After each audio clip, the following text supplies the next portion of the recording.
প্রত্যেককে জানাই স্বাগতম। আলোচনা করছি 2024-এর মার্চ মাসের রাশিফল নিয়ে। বোনাস রাশিফলের সিরিজ চলছে এবং এই সিরিজের সর্বশেষ যে ভিডিওটি সেটি হলো মীন রাশি। আজকে আমরা মীন রাশি জাতক জাতিকাদের নিয়েই কথা বলবো। মীন রাশিতে আপনারা জানেন 3টি নক্ষত্রের উপস্থিতি রয়েছে। প্রথমত পূর্ব ভাদ্রপদ বৃহস্পতির নক্ষত্র এবং নরগণের নক্ষত্র। দ্বিতীয় নক্ষত্র উত্তর ভাদ্রপদ, শনির নক্ষত্র, নরগণের নক্ষত্র এবং তৃতীয় যে নক্ষত্র সেটি হলো রেবতী। রেবতী নক্ষত্র বুধের নক্ষত্র, দেবাড়িগণের নক্ষত্র। তো এই 3 নক্ষত্রের জাতক জাতিকাদের জন্য থাকছে আজকের অনুষ্ঠানে স্পেসিফিক কিছু প্রেডিকশন। দেখুন, মীন রাশির বর্তমানে কয়েকটি জায়গা বেশ ডিস্টার্ব, সেটা আপনারা অনেক ভালো করেই জানেন, এবং যার মধ্যে স্বাস্থ্য, যার মধ্যে গুরুজন স্বাস্থ্য, যার মধ্যে অর্থনৈতিক এবং পার্সোনাল লাইফ বিষয়ক বেশ কিছু জটিলতার মধ্যে মীন আছে। সব থেকে বেশি এর মধ্যে অর্থনৈতিক এবং স্বাস্থ্য।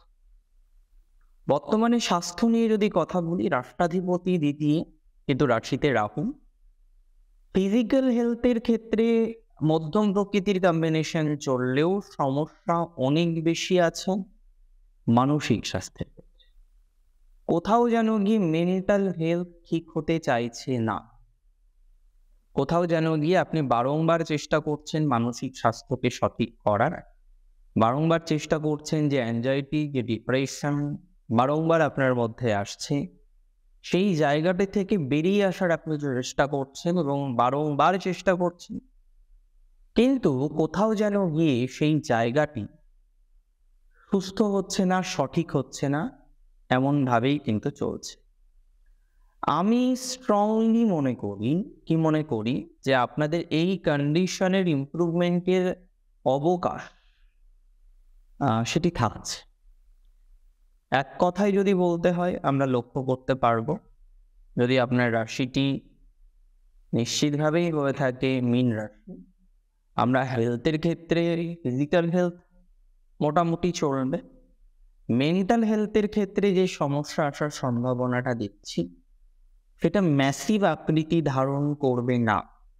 উপরন্তু কিছু সমস্যার সমাধানযোগ্য জায়গা তৈরি হতে পারে।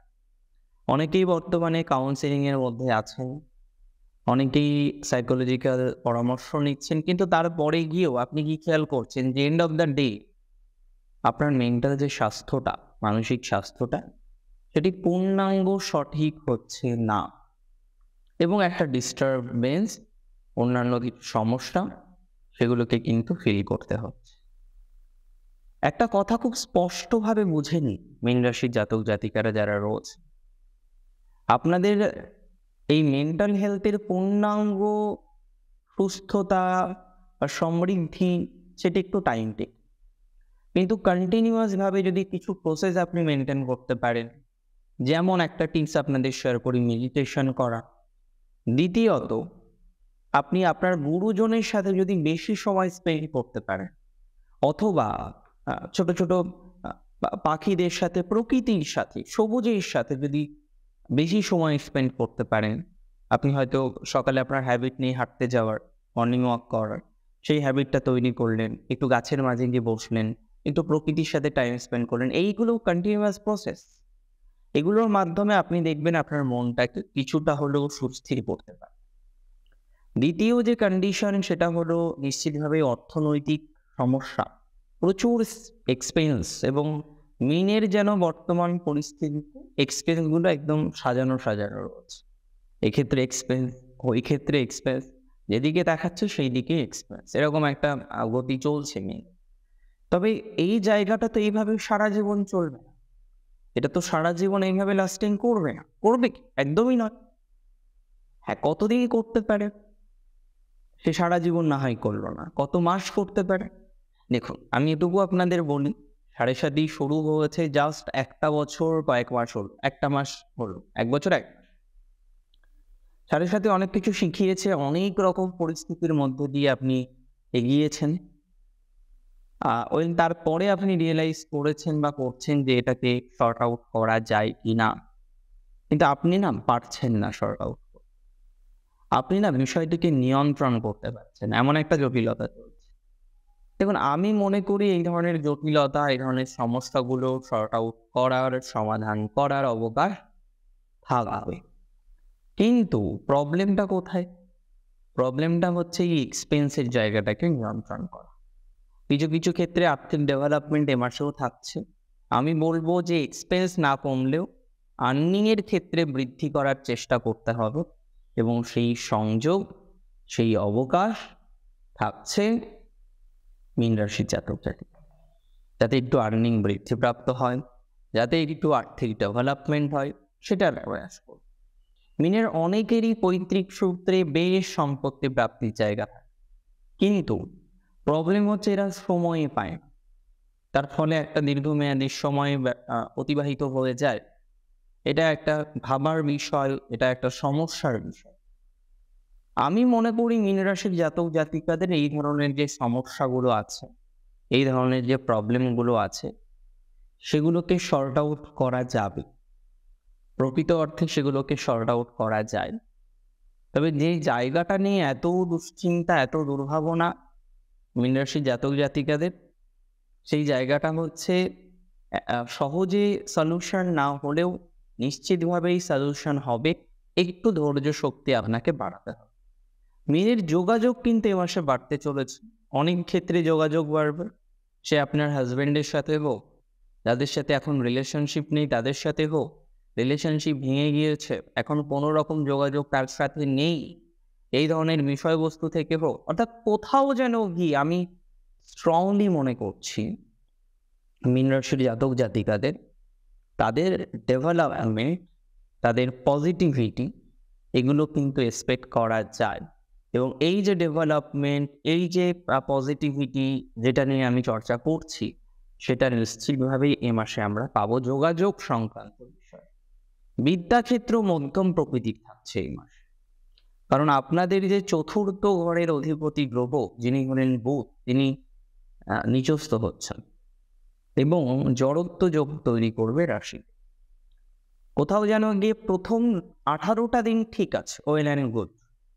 আমি বলবো তার মধ্যেও কিছু এক্সাম দিয়ে ক্র্যাক করা, কিছু পজিটিভিটি অর্জন করার মতো অবকাশ, সেগুলো কিন্তু আসবে। কিন্তু যেটা প্রবলেম তার পরের টাইমটা, মানে 18-19 তারিখের পর থেকে যে সেগমেন্টটা চলবে, সেখানে গিয়ে কিন্তু কিছু জটিলতা বৃদ্ধিপ্রাপ্ত হতে পারে, যেই সময়টাকে খুব ভালোভাবে বুঝে নিয়ে চলতে হবে।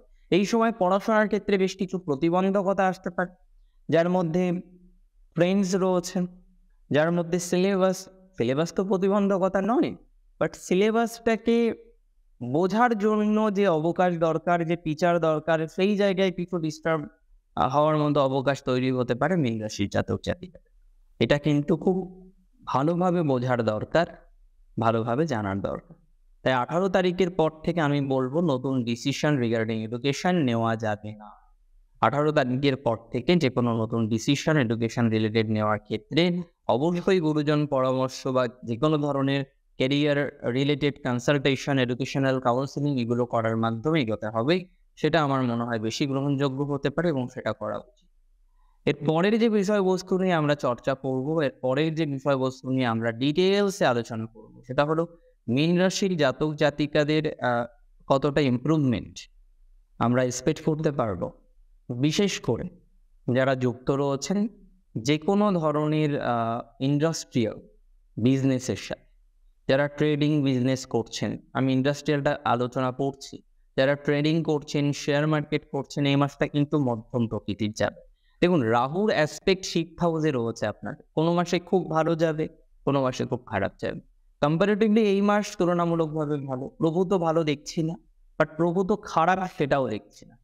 তো যেখানে খারাপ নেই, আমি সর্বদাই মনে করি সেটা ভালো। No negativity is equal to positivity or equal to getting some more positivity. So এটার কম্বিনেশন থাকবে মীন রাশি জাতক জাতিকাদের। মীনের বাস্তবিক অর্থে আমরা বেশ কিছু বিষয়ে আরো গ্রোথ বা সুযোগ সুবিধা পেতে চলেছি, যার মধ্যে আরেকটি বিষয় মীন রাশির জাতক জাতিকাদের জন্য প্রযোজ্য হতে চলেছে, সেটা হলো আপনার দাম্পত্য জীবন। খুব ভালোভাবে দাম্পত্য জীবনটাকে বুঝুন। সপ্তম পতি বা সপ্তম ঘরের উপরে ডিপেন্ড করে আমরা দাম্পত্যকে সাময়িকভাবে বোঝার চেষ্টা করি। D9 হলে আরো বেটার হয়। 2, 7, 11 এর কম্বিনেশন একটা সুখী দাম্পত্য জীবন প্রদান করতে পারে। প্ল্যানেট হিসেবে ভিনাস, মঙ্গল, এই প্ল্যানেটগুলোও খুব জরুরি বা গুরুত্বপূর্ণ, ইভেন জুপিটারও জরুরি। প্রত্যেকটা প্ল্যানেটেরই প্রত্যেকটা ইভেন্টের উপরে কোনো না কোনো অবদান থাকে। হ্যাঁ, স্পেসিফিক কিছু রুলিং প্ল্যানেট থাকে, তার ছাড়াও আমরা আরো বেশ কিছু প্ল্যানেট পাই যারা সহযোগী হিসেবে হেল্প করতে পারে। সপ্তমপতি নিচস্থ হচ্ছে, তৈরি করবেন জড়ত্ব যোগ, সপ্তমে কেতু। ম্যারিটাল লাইফের জায়গাটা খুব ভালো জায়গায় যে এখন আছে তা নয়, তবে হ্যাঁ আস্তে আস্তে পজিটিভিটি এর কিন্তু স্প্রেড করবে বলে আমার মনে হয়। আমি একটা বিষয় আপনাদের সাথে শেয়ার করেছিলাম, নিশ্চিতভাবে আপনাদের মনে থাকবে যে যারা সংসার করতে চান এই মুহূর্তে ডিভোর্স, এফআইআর যে কোনো ধরনের বিষয়তে জড়াবেন না। যারা সংসার করতে চাইছেন, এখনো চাইছেন, আমার একটাই সাজেশন, চুপ থাকা, যে সয় সে রয়। সো আপনি যদি আপনার রিলেশনশিপ, আপনার সম্পর্ক, আপনার ব্যক্তিগত জীবন, এই সমস্ত বিষয়কে রাখতে চান, অন্তত ডিভোর্স নিয়ে পার্মানেন্ট সেটেলমেন্ট না চান, আমি বলবো ওয়েট করতে। আমি আগের ভিডিওগুলোতেও আপনাদের সেম পরামর্শ দিয়েছিলাম যতদূর আমার মনে পড়ছে, এবং সেটাই দেওয়া উচিত। তো সেক্ষেত্রে দাঁড়িয়ে আপনার কিন্তু এই ধরনের বিষয়গুলো ফলো করা উচিত। তাতে আমরা ভালো ফলাফল এক্সপেক্ট করতে পারি, তাতে আমাদের ধনাত্মক ফলাফল আসবে বা আসার সম্ভাবনা প্রভূত পরিমাণে থাকছে। So that is a great combination for the sign or for the ascendant Pisces. পাইসেসের বিবাহিত জীবনের ক্ষেত্রে এ মাসেও কিছু গোলযোগ আসবে, পূর্ণাঙ্গ সেটেলমেন্ট এ মাসেও আমরা পাবো না।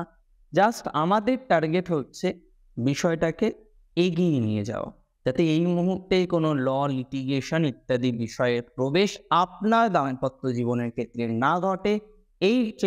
এই প্রচেষ্টা আপনাকে করতে হবে, সেটা কিন্তু আপনাদের জন্য শুভ হবে, বা শুভ হওয়ার ভাইব্রেশন অনেকটাই লক্ষ্য করতে পারছি, অনেকটাই দেখতে পাচ্ছি। এর পরের কম্বিনেশনটা কি? এর পরের যে বিষয়টি নিয়ে আমরা আলোচনা করব বা চর্চা করব, সেটি হচ্ছে কতটা এনহান্সমেন্ট আমরা এক্সপেক্ট করতে পারি আপনাদের প্রফেশনাল লাইফে। 10th হাউসের লর্ড জুপিটার সেকেন্ড হাউসে expected by Saturn, and Jupiter is the lord of your own sign. But problem কোথায় হলো? প্রবলেম হচ্ছে আমরা এটাই দেখতে পাচ্ছি যে প্রফেশনাল স্টেবিলিটি এখনো আপনাদের আসেনি, এবং অনেক ক্ষেত্রে আপনারা সংশয় প্রকাশ করছেন যে আপকামিং টাইমে কি হবে। কারণ যেভাবে প্রফেশনের গতি চলছে তাতে খুব বেটার কিছু ইমিডিয়েট বেসিসে কিন্তু আমরা এক্সপেক্ট করতে পারছি না। আই হোপ নট, এক্সপেক্ট করা যাচ্ছে না। সেই জায়গায় দাঁড়িয়ে নতুন কিছু কি প্রাপ্তি হতে পারে না? গতানুগতিক যেভাবে চলছে এভাবেই চলবে। দেখুন, আমি কিন্তু মনে করি একটা পজিটিভিটি আসার মতো অবকাশের জায়গা রয়েছে যদি আপনার রাশিটি নিশ্চিতভাবে হয়ে থাকে মীন রাশি। মীনের প্রফেশনাল কিছুটা ডেভেলপমেন্ট হবে। আমি নক্ষত্রের সাথে সাথে কোন ক্ষেত্রে ডেভেলপমেন্ট হবে সেটা বলে দিচ্ছি। প্রথম নক্ষত্র পূর্ব ভাদ্রপদ। পূর্ব ভাদ্রপদ অর্থনৈতিক জায়গাটা খুব চাপের, অপ্রাপ্তিকে কেন্দ্র করে মেন্টাল প্রেশার প্রচন্ড পরিমাণে রয়েছে বর্তমানে। রিলেশনশিপের জায়গাটা ভালো নেই, তবে পূর্ব ভাদ্রপদ নক্ষত্রে জাতক জাতিকাদের রিলেশনশিপের জায়গাটা কিছুটা বেটার হবে। যোগাযোগ তৈরি হওয়ার মতো অবকাশ রয়েছে। মনিটারি ম্যাটার সামান্য বেটার দিকে যাবে। দাম্পত্য নিয়ে খুব খারাপ কন্ডিশন না আসলেও দাম্পত্যের জায়গাটা কিন্তু মধ্যম প্রকৃতিরই থাকছে। সো এই বিষয়টা বোঝার মতো অবকাশ আপনাকে তৈরি করতে হবে। এবং আর একটা বিষয় কিন্তু বোঝার দরকার, যদি আপনার নক্ষত্র হয়ে থাকে পূর্ব ভাদ্রপদ, কর্মজীবনের ক্ষেত্রে বিশেষ করে যারা চাকরি করেন এই মুহূর্তে দাঁড়িয়ে চেঞ্জ করবেন না। Don't take any decision regarding change, পরে নেবেন। এবং যারা ইনিশিয়ালাইজেশন করে নিয়েছেন ওয়েল অ্যান্ড গুড, তাদের জন্য। আর একটা কথা আমি বলে দিই, যারা বিজনেস করতে চাইছেন এবং নতুন বিজনেসের স্টার্ট আপ করতে চাইছেন, আপনি হয়তো একটা সার্ভিসে আছেন, আপনি আপনার মায়ের নামে বা আপনি আপনার ওয়াইফের নামে বিজনেস করতে চাইছেন, এখানে অবশ্যই তাদের স্পেসিফিক জন্মছক দেখুন যে কোন ট্রেড সব থেকে বেস্ট হতে পারে। Line of work is very important for that reason. Secondly, পূর্ব ভাদ্রপদের ক্ষেত্রে আমি একটা পরামর্শই দেবো, সেটা ম্যারিটাল লাইফ রিলেটেড, যেটা আমি ওভারঅল মীন রাশির জন্যই দিয়েছি। যারা থাকতে চান এই মুহূর্তে লিগাল স্টেপে জড়াবেন না, যাবেন না। দ্বিতীয় নক্ষত্র উত্তর ভাদ্রপদ। উত্তর ভাদ্রপদের আপাতত প্রবলেম মনিটারিটাই সব থেকে বেশি, তবে স্বাস্থ্য নিয়েও ভোগান্তি হচ্ছে এবং পার্সোনাল লাইফ আগেও ভোগান্তি ছিল, সেটা চলছে।